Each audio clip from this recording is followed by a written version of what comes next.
Hi viewers, welcome to our channel. ప్రస్తుతం మనతో పాటు సీనియర్ పొలిటీషియన్, మాజీ హోంమంత్రి మైసూర్ రెడ్డి గారు ఉన్నారు. వారితో ఒకసారి మాట్లాడదాం. సార్ నమస్కారం సార్. నమస్కారం. సార్ మొన్న లగచర్లలో ఘటన చూసాం. కలెక్టర్ గారిని రైతులందరూ కూడా తరిమి, తరిమి కార్లలో వెంబడించి రాళ్లతో ఇసిన మొత్తం వీడియోస్ అన్నీ కూడా సోషల్ మీడియాలో వైరల్ అయ్యాయి. ఆ తర్వాత దీనికి సంబంధించిన వాళ్ళు చాలా మందిని అరెస్ట్ చేశారు. అక్కడ బీఆర్ఎస్ మాజీ ఎమ్మెల్యే పట్నం మహేందర్‌ని కూడా అరెస్ట్ చేయడం మనం చూసాం సార్. సో ఇప్పుడు రిమాండ్ రిపోర్ట్‌లో కొన్ని సంచలన విషయాలైతే బయటపడుతున్నాయి. ఇదంతా కూడా ఈ విధంగా కలెక్టర్ పైన దాడి చేయించింది కేటీఆర్ గారే కారణం. కేటీఆర్ గారే ఈ ప్లాన్ అంతా చేశారని చెప్పేసి చెప్తున్నారు. ఆ వెర్షన్ ఉందంటారా? ఏం జరిగింది సార్ అక్కడ అసలు? ఇప్పుడు రైతులు హ్మ్. సమస్య తీసుకుందాం. హ్మ్. ఎలా భూములు ఇచ్చేది ఇంట్రెస్ట్ లేకుండంటే, హ్మ్. అది కొడంగల్ నియోజకవర్గంలో ఉంది. ఓకే. అంటే కొడంగల్ నియోజకవర్గం అంటే ముఖ్యమంత్రి గారి నియోజకవర్గము. హ్మ్. ఇది మాకు అన్యాయం జరుగుతదని ముఖ్యమంత్రి గారికి పోయి చెప్పొచ్చు గదా! అదేం పెద్ద సమస్య గాదు గదా! అవును. ముఖ్యమంత్రి నియోజకవర్గం మనందరికీ ముఖ్యమంత్రి అయ్యుండొచ్చు గానీ, హ్మ్. ఆ నియోజకవర్గానికి శాసనసభ్యుడే గదా! తప్పకుండా ఆయన వాళ్ళ నియోజకవర్గ ప్రజలతో మాట్లాడాల్సిందుంటది. ఓకే.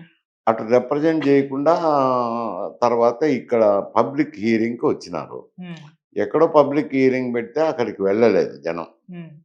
సరే వాళ్ళ గ్రామంలోనే ఉన్నారు. ఈ ముద్దాయిల్లో ఒకరు వెళ్ళి ఈ అక్కడున్నారు. మీరు గ్రామంలో అయితే అందరితో మాట్లాడొచ్చునని మిస్‌లీడ్ చేసినారనేది కూడా అంటున్నారు. ఓకే. తీసుకొచ్చిన తర్వాత వాళ్ళు దిగకముందే విచారణ కూడా చేయకముందే వాదులాట జరిగింది. హ్మ్. జరగడము, రాళ్ళు విసిరేయడము, కలెక్టర్ గారిని ఏదో పంపించడము, ఒక స్పెషల్ ఆఫీసర్‌నయితే బాగానే కొట్టినారని హ్మ్. అటువంటి సంఘటనలు మామూలుగా జరగవు. హ్మ్. కాకపోతే ఇక్కడ ఏమొచ్చిందంటే సమస్య నరేందర్ రెడ్డి. హ్మ్.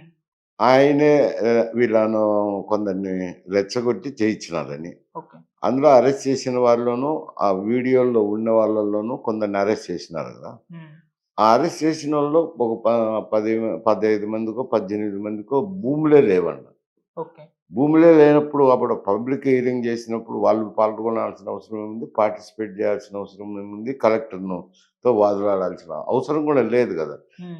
ఎవరో బాధుండేది, తపనుండేది భూములు పోయినోళ్ళకుంటది. హ్మ్. అందువల్ల ఇవన్నీ సంఘటనలు అక్కడ ఆహ్, ఆహ్, లభ్యమైన విట్నెస్ ఆధారంగానే ఆ ముందు అయితే ఎవరో సురేష్ దీంట్లో ప్రధాన కారకుడంట అన్నారు. తర్వాత వాళ్ళ సెల్ ఫోన్‌లు, డేటాలు ఇవన్నీ పరిశీలన చేసినాక నరేందర్ రెడ్డిని గూడా మాజీ ఎమ్మెల్యేని అరెస్ట్ చేయడం జరిగింది. హ్మ్. ఆ ఎమ్మెల్యేతో పాటు ఈయన పేరు గూడా వినపడుతుంది. కేటీ రామారావు గారికి ఆయనకు సంభాషణలు జరిగినట్టు ఉన్నాయని. అది తప్పు గదా! ఒక పార్టీకి నాయకుడిగా వండుకొని ఓకే. కేటీఆర్ గారు అదే హ్మ్. వాస్తవం అయితే ఈయన హ్మ్. చెప్పి చేయించింటే వాస్తవం అది వాస్తవం అయితే హ్మ్. ఈయన ఒక ప ప ఒక పార్టీకి నాయకుడిగా ఉన్నాడు. తర్వాత వారే పదవీ కాలంలో 10 సంవత్సరాలు ఈ రాష్ట్రాన్ని పరిపాలించినోళ్ళు. ఈ ఈ ఇటువంటిది చేయించడం, హ్మ్. కలెక్టర్ గారి మీద దాడి చేయించడం అనేది ప్రజాస్వామ్య పద్ధతి కాదు. ఓకే. ఎవరైనా ఖండించాల్సిందే. దానికి పద్ధతులున్నాయి. హ్మ్. అందులో అతని నియోజకవర్గం నుంచి ప్రజలు రిప్రజెంట్ చేసుకునే దానికి అతను పెద్ద సమస్య ఉంది ముఖ్యమంత్రి గారికి. హ్మ్. ఇంతవరకంటే ఆయన ముఖ్యమంత్రి గాని, వాళ్ళ స్థానిక నేతలకు ఆయన శాసనసభ్యుడే గదా! హ్మ్. అటువంటిది మరి అట్లా చేయడము అనంటే నిజంగా అందులో ఏదో కుట్రకోణం ఉన్నట్టే హ్మ్. వీటన్నిటిని బట్టి చూస్తే. అది చేయించుంటే మాత్రం మంచి సాంప్రదాయం కాదు. ఓకే. ఎవరు కేటీఆర్ నిజంగా వాస్తవాలు బయటకొచ్చి అరెస్ట్ అవుతాడా? అరెస్ట్ కాడా? అది వేరే సమస్య గానీ అట్లా చేయించడం. మళ్ళా ఓకే. ఆయనకు ముందు కొడంగల్ ప్రజానీకం తిరగబడినారని ఆయనే స్టేట్‌మెంట్ ఇచ్చారు. అవును. తుదకు చూస్తే ఆయన పేరొస్తాంది. హ్మ్. ఆయన రెచ్చగొట్టి చేయించినట్టు. ఓకే. ఎందుకింత జరిగిందబ్బా! ఈ చిన్న విషయానికని మేము గూడా అనుకున్నాము. తర్వాత చూస్తే ఇవన్నీ బయటకొస్తున్నాయి. ఓకే. అంటే సార్ బీఆర్ఎస్ నేతలైతే అనవసరంగా కేటీఆర్ గారి పేరు ఇందులో ఇన్వాల్వ్ చేసి, ఆ ప్రజల దగ్గర నుంచి వచ్చిన వ్యతిరేకతని అది ప్రజల దగ్గర నుంచి కాదు బీఆర్ఎస్ నేతలు వ్యతిరేకత చూపిస్తున్నారన్న విధంగా ప్రొజెక్ట్ చేస్తున్నారు కాంగ్రెస్ వాళ్ళు అని చెప్పేసి వీళ్ళు ఆరోపిస్తున్నారు సార్. ఇవి ఈ ఆరోపణలు చేయొచ్చు హ్మ్. కానీ అక్కడ జరిగిన వాస్తవ పరిస్థితిని బట్టి చూస్తే హ్మ్. 19, 18 మందికి భూములే లేవు గదా! వాళ్ళక్కడికి పోవాల్సిన అవసరం ఏమిటి పబ్లిక్ హియరింగ్‌కు? హ్మ్. అవసరమే లేదు గదా! భూములు లేనప్పుడు అవసరం ఏముంది? పార్టిసిపేట్ చేసిందేమో వీడియో వస్తుండే. ఓకే. ఈ మీడియా తీసినారు గదా! హ్మ్. ఆ వీడియోలే గదా! ఎవరు తీసినట్టు గాదు. ఆ అవును. వీడియోలో అయితే వాళ్ళ ఈ ఫోటోలు వచ్చి చూసి దాని ఆధారంగానే వాళ్ళని అరెస్ట్ చేసినారు. హ్మ్. అరెస్ట్ చేసినాక చూస్తే వాళ్ళకి భూములే లేవు కొందరికి. ఓకే. మరి అది దాన్నేం తీసుకోవాలా? ఊరికే మాట్లాడతారులేండి. ఏదో ఆహ్, హ్మ్. వాళ్ళ పార్టీలో ఉన్నారు గాబట్టి, వాళ్ళు పెద్దలు చెప్తాంటారు గాబట్టి, మాట్లాడాల్సిందొస్తది గాబట్టి, అటువంటి మాటలు మాట్లాడాల్సిందే. ఓకే. సార్ అలాగే కొద్దిగా కాంగ్రెస్ పైన కూడా వ్యతిరేకత ఈ ఇష్యూలు అంటే రేవంత్ రెడ్డి గారి బ్రదర్ అక్కడ పొలాల్ని తీసుకొని అక్కడ ఒక ఫార్మా కంపెనీ కట్టడం పైన కూడా కొద్దిగా అయితే వ్యతిరేకత ఉంది సార్. అంటే పొలాల్ని తీసుకొని ఫార్మా కంపెనీ కట్టడం ఏంటి అని జెప్పేసి. దానికేం జెప్తారు సార్? అది కరెక్ట్ అంటారా? ఇప్పుడు ఉండొచ్చు. ఎందుకంటే, ఈ హైదరాబాద్ చుట్టుపట్ల భూముల రేట్లు విపరీతంగా పెరిగినాయి. అవును. అక్కడ గూడా భూముల రేట్లు పెరిగింటాయి. హ్మ్. రెండోది ఫార్మా క్లస్టర్ అంటున్నారు. హ్మ్. ఫార్మా క్లస్టర్ అనేసరికి ఇవన్నీ బయటకొస్తాయి గదా! కెమికల్స్ అంతా వదిలేస్తుంటారు. హ్మ్. సరిగా డిస్పోజల్ జెయ్యరు. అవును. అది ఉండొచ్చు. తప్పదు, నేను కాదనటం లేదు. ఎందుకంటే ప్రజల్లో సంతోషంగా ఉంటారు. హ్మ్. దీని పట్ల ఆనందంగా ఉన్నారు. ఉంటారు అని నేను చెప్పడంలే. ఓకే. ఎందుకంటే నాకు ఆ ప్రాంతం తెలియకపోయినా హ్మ్. మామూలుగా పరిస్థితులు తెలుసు గాబట్టి, హ్మ్. ప్రజలేమి ఎవరు ఆహ్వానించరు, హర్షించరు. అవును.